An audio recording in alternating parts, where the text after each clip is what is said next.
రెడీకా breaking news చూస్తున్నాం. Team India మాజీ captain Mahindra Singh Dhoni తన ఫ్యాన్స్ కి షాక్ ఇవ్వబోతున్నారా? ఈ రోజు మ్యాచ్ తర్వాత ఐపీఎల్ కు కూడా రిటైర్మెంట్ ప్రకటించనున్నారా అంటే అవుననే చర్చ సోషల్ మీడియాలో జోరుగా సాగుతుంది. అంతర్జాతీయ క్రికెట్ కు 5 ఏళ్ల క్రితం గుడ్ బై చెప్పిన ధోని అప్పటి నుంచి ఐపీఎల్ ఆడుతున్నాడు. అయితే ఐపీఎల్ కు కూడా ప్రతి ఏటా ధోని రిటైర్ అవుతాడనే వార్తలు వినపడుతూనే ఉన్నాయి. 4 ఏళ్ల నుంచి దీనికి సంబంధించి ప్రచారం జరుగుతూనే ఉంది. కానీ ఇప్పటి వరకు ధోని రిటైర్మెంట్ ప్రకటించలేదు.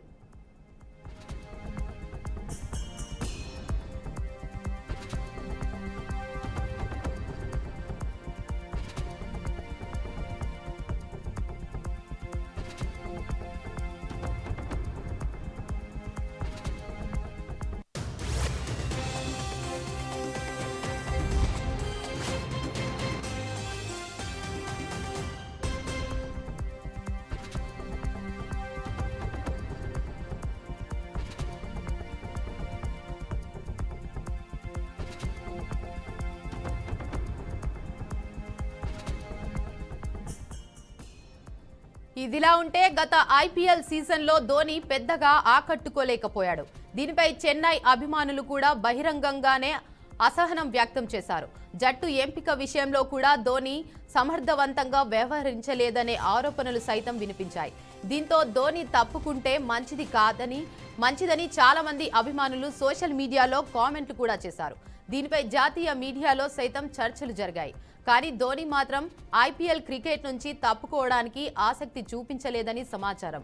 మరోవైపు చెన్నై జట్టు యాజమాన్యం కూడా ధోని ఆడకపోయినా పర్వాలేదు, టీంలో ఉంటే చాలు అన్నట్టు వార్తలు కూడా వెలువడ్డాయి. కానీ ఇటీవల ధోని రిటైర్మెంట్ ప్రకటిస్తారని సోషల్ మీడియాలో జోరుగా చర్చ జరుగుతుంది. అది కూడా నేటి మ్యాచ్ తర్వాత ధోని రిటైర్మెంట్ ప్రకటించనున్నారనే చర్చ మాత్రం వైరల్ గా మారడంతో పాటు ధోని రిటైర్మెంట్ ప్రకటిస్తారా లేదా అనే ఉత్కంఠ కొనసాగుతుంది. చూడాలి మరి ధోని నుండి ఈ రోజు ఎలాంటి నిర్ణయం వెలువడుతుందో.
తెలుగు రాష్ట్రాల్లో రాజకీయాలు రసవత్తరంగా మారాయని బీజేపీ ఎంపీ లక్ష్మణ్ అన్నారు. 2 రాష్ట్రాల్లో ఒకేలా సీన్లు రిపీట్ అవుతున్నాయన్నారు. తండ్రులు సంపాదించిన ఆస్తుల పంపకాల్లో రాజకీయ పదవుల పంపకాల్లో తేడాలున్నాయని తెలిపారు. అన్నలు వదిలిన బాణాలు అన్నల మీదకే చెల్లెలు గురిపెడుతున్నారని ఎద్దేవా చేశారు. ఏపీలో జగన్పై షర్మిల బాణం ఎక్కుపెడితే తెలంగాణలో కేటీఆర్పై కవిత గురిపెట్టిందని విమర్శించారు. తమ అస్తిత్వాన్ని కాపాడుకోవడానికే కుటుంబ పార్టీలు పోరాటం చేస్తున్నాయని ఆగ్రహం వ్యక్తం చేశారు. ప్రజల అవసరాల కంటే కుటుంబ అవసరాలే వారికి కీలకం అన్నట్లు వ్యవహరిస్తున్నారని మండిపడ్డారు. ఆస్తుల పంపకాల్లో రాజకీయ పదవుల పంపకాల్లో వచ్చిన తేడాలే మరి ఆనాడు అన్నలు వదిలిన బాణాలు ఇప్పుడు అన్నల మీరికే చెల్లెలు గురిపెడతా ఉన్నారు. అటు ఆంధ్రప్రదేశ్లో ఇది తెలంగాణలో 2 రాష్ట్రాల్లో కూడా ఇది తేటతెల్లమవుతున్నది. అక్కడ అన్న జగన్మోహన్ రెడ్డి గారి మీద షర్మిల గారు బాణాన్ని ఎక్కుపెడితే ఇక్కడ అన్న కేటీఆర్ మీద కవిత ఇవాళ బాణాలు సంధిస్తూ ఉన్నది. వారసత్వ రాజకీయాలు, ఆస్తులు అన్నలకే పరిమితం అవుతున్నాయనేటువంటి ఒక ఆవేదనతో మరి ప్రజల మీద మమకారంతో కానీ, ప్రజా సమస్యలు అజెండాతో కానీ, లేదా ప్రజలు పడుతున్న ఇబ్బందుల మీద రాజకీయపరమైనటువంటి అజెండాలతో కాకుండా తమ అస్తిత్వాన్ని కాపాడుకోవడానికి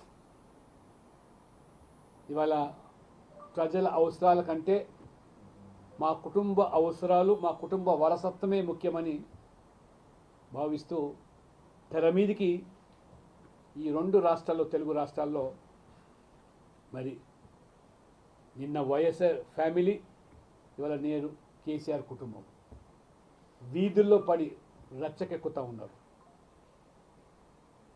ప్రజలు అయోమయానికి గురవుతున్నారు. ఇది రాజకీయ వాటాల కోసమా, ఆస్తుల పంపకాల్లో తేడానా?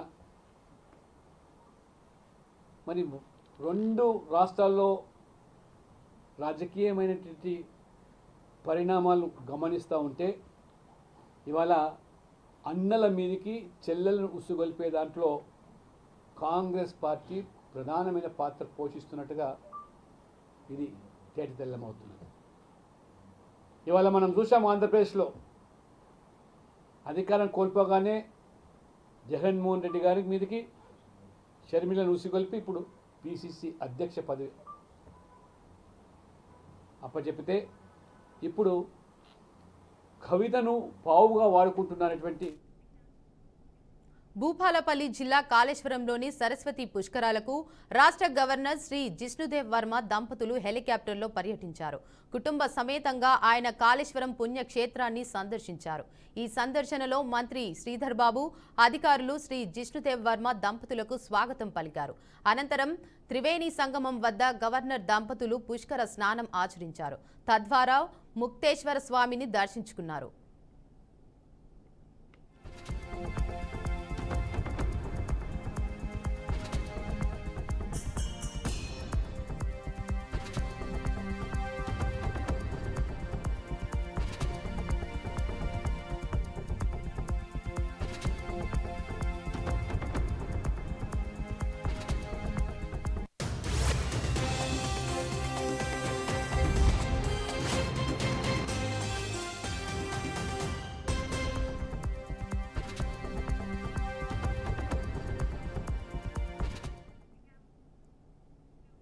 తెలంగాణలో తన దగ్గర ఒక థియేటర్ మాత్రమే ఉందని నిర్మాత అల్లు అరవింద్ అన్నారు. తాను థియేటర్ల వ్యాపారం చేయడం లేదని, తన తొలి వృత్తి సినిమాలు నిర్మించడమేనని స్పష్టం చేశారు. ఆ నలుగురు అంటూ వార్తలు రాయడం సరికాదని, ఆ నలుగురు వ్యాపారం నుంచి తాను బయటకు వచ్చేశానని తెలిపారు. సింగిల్ థియేటర్లకు చాలా కష్టాలు ఉన్నాయని అరవింద్ చెప్పారు. రోజుల నుంచి ఆ నలుగురు అని వస్తుంది. ఆ నలుగురు కొంచెం ఆ నెగిటివ్ షేడ్ తోటి, ఆ నలుగురు కబంధాస్తాలతోటి ఇండస్ట్రీని పట్టుకు బాబు, ఆ నలుగురికి నాకు సంబంధం లేదు, ఆ నలుగురిలో నేను లేను. అసలు ఇది 15 సంవత్సరాల క్రితం స్టార్ట్ అయింది ఆ నలుగురు. నేను ఆ నలుగురు వ్యాపారంలో నేను బయటకు వచ్చేసాను. నేను లేను. కోవిడ్ ఆ టైంలోనే బయటకు వచ్చేసాను. నాకున్న అంటే ఎగ్జాంపుల్ మీరు ఇలా చెప్పొచ్చు అనుకోవచ్చు, తెలంగాణలో నాకు ఒక్క థియేటర్ కూడా లేదు ప్రస్తుతం. తెలంగాణలో నాకు ఉన్నది ఒకే ఒక థియేటర్, త్రిబుల్ ఏ, దానికి ఓనర్.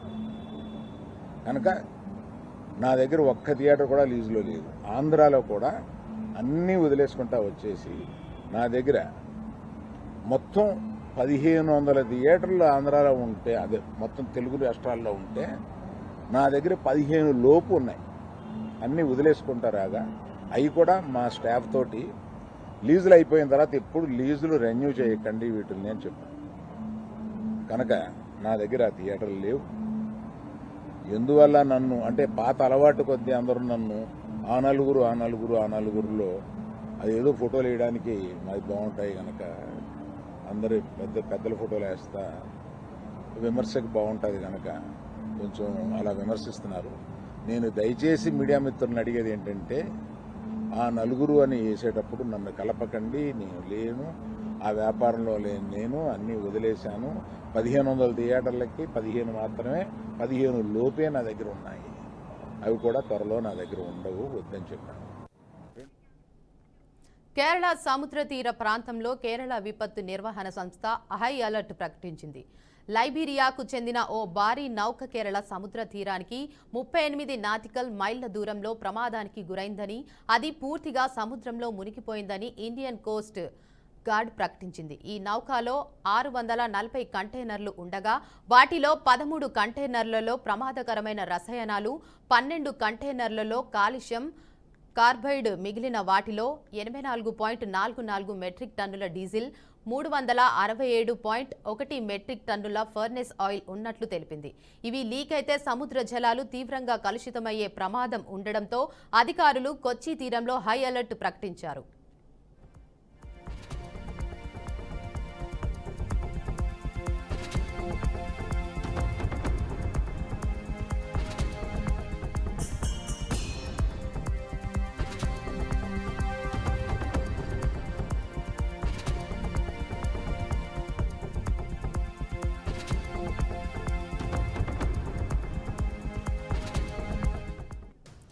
కంటైనర్లను అందులోంచి బయటకు వచ్చిన ఇంధనం తీరం వైపునకు వస్తే తాకొద్దని ప్రజలకు కేరళ విపత్తు నిర్వహణ సంస్థ హెచ్చరించింది. సముద్ర జలాల్లో ఇంధనం లీక్ అయి ఎంత మేరకు వ్యాపించిందనే విషయాన్ని తెలుసుకోవడానికి ఆయిల్ స్పిల్ మ్యాపింగ్ టెక్నాలజీ వినియోగించే విమానం సముద్రంపై చక్కర్లు కొడుతోందని అధికారులు తెలిపారు. ఈ ఘటన కారణంగా తలెత్తే పర్యావరణ సమస్యలను ఎదుర్కోవడానికి ముందస్తుగా చర్యలు తీసుకుంటున్నామన్నారు.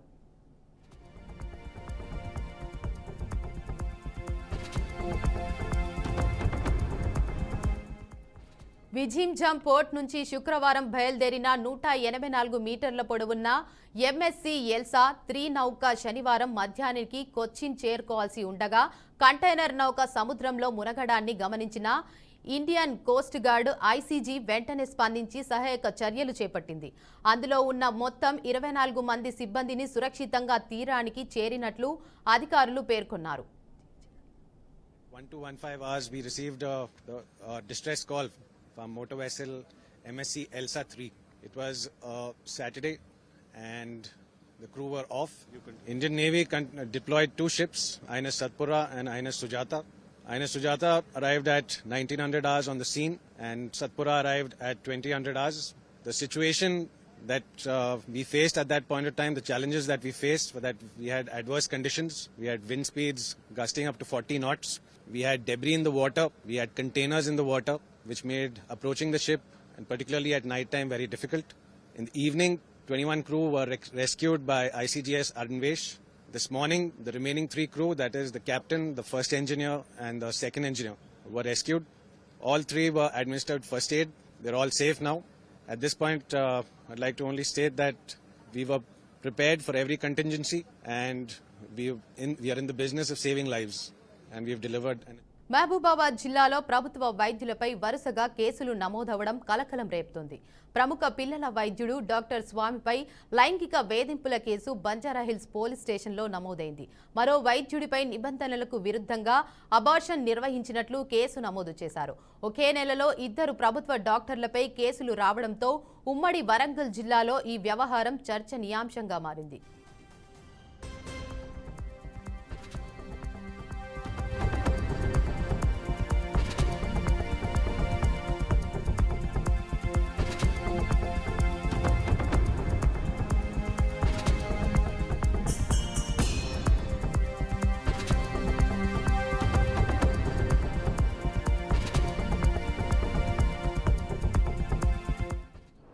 నాకు 20వ తారీఖు రాత్రి సుమారు 8:30 నుంచి 9 మధ్యలో ఒక ఫోన్ వచ్చింది ఉమెన్ చైల్డ్ వెల్ఫేర్ డిపార్ట్మెంట్ నుంచి.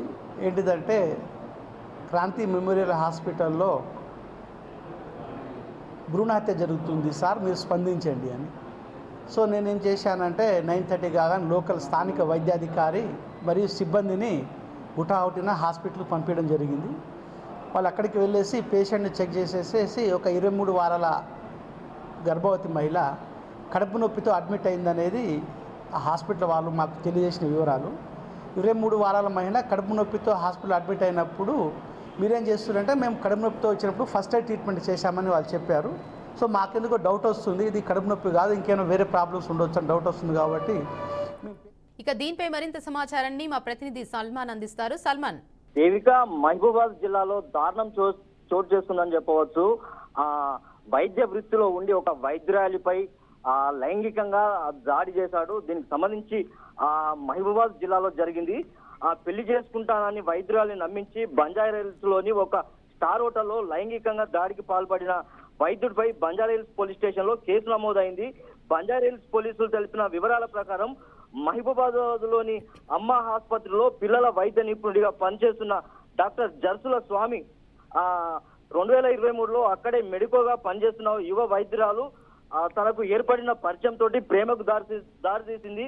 తన భార్య తనను బలవంతంగా వివాహం చేసుకుందని, ఆమెకు 4 అబార్షన్లు సైతం అయ్యాయని, అందుకే ఆమెకు విడాకులు ఇచ్చి ఒంటరిగా ఉంటున్నట్లు యువ వైద్యురాలిని నమ్మించాడు.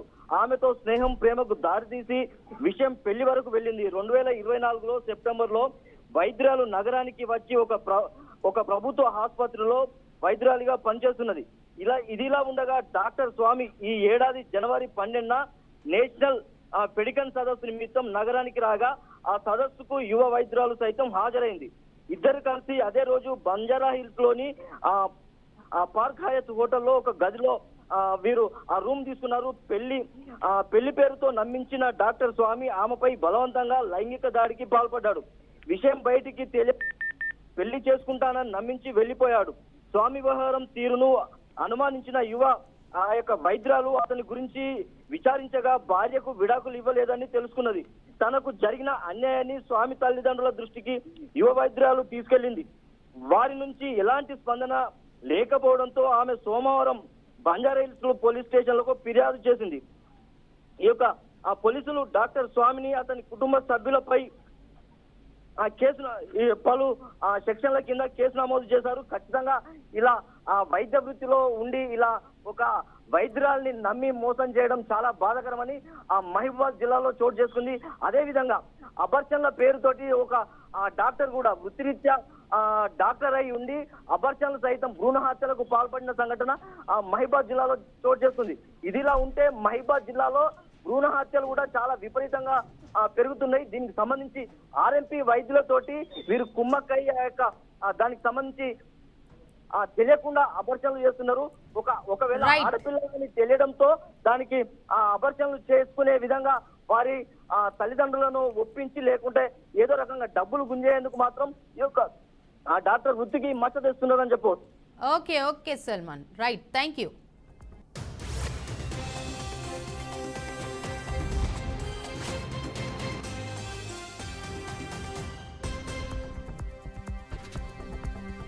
ఇవి ఇప్పటి వరకున్న బులెటిన్ అప్డేట్స్. చూస్తూనే ఉండండి బీఆర్కే న్యూస్ తెలుగుడి సత్తా.